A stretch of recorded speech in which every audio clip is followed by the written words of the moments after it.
ஒரு கிராமத்தில் ஒரு அப்பா குடும்ப கஷ்டத்தால் அவர் வளர்த்த கழுதையை விற்கிறதுக்காக தன்னோட மகனையும் கூட்டிகிட்டு டவுனுக்கு போகிறாரு.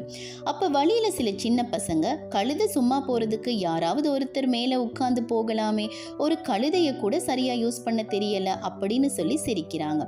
இதை கேட்டதும் இவங்க அப்பா தன்னோட பையனை அந்த கழுதைக்கு மேலே உட்கார வச்சு அவங்க பயணத்தை தொடர்றாங்க. இப்போ ஒரு பெண், இந்த வயசில் கூட உன்னால் நடக்க முடியாதா தம்பி, பாவம் அப்பா, வயசானவர் தானே அப்படின்னு சொல்றாரு. உடனே மகன் கீழே இறங்கி அப்பாவை கழுதைக்கு மேல உட்கார வச்சு பயணிக்கிறாங்க.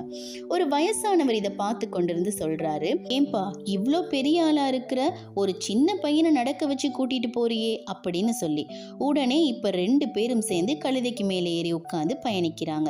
இதை பார்த்து கொண்டிருந்ததான ஒரு கூட்டம், பாரு வாயில்லாத ஒரு ஜீவனை 2 பேரும் சேர்ந்து எப்படி கொடுமைப்படுத்துறாங்கன்னு அப்படின்னு சொல்றாங்க. இப்படிதாங்க இந்த உலகம் 1000 பேசும், எல்லாரையும் நம்மளால சாட்டிஸ்ஃபை பண்ண முடியாது. உங்க வேலை எதுவோ அதை மட்டும் நீங்க பார்த்துட்டு போயிட்டே இருக்கணும். வேதவசனம் கூட இப்படியாக சொல்லுகிறது. சங்கீதம் 145 அதிகாரம் 19 வசனம், அவர் தமக்கு பயந்தவர்களுடைய விருப்பத்தின்படி செய்து அவர் கூப்பிடுதலை கேட்டு அவர்களை ரட்சிக்கிறார் என்பதாக.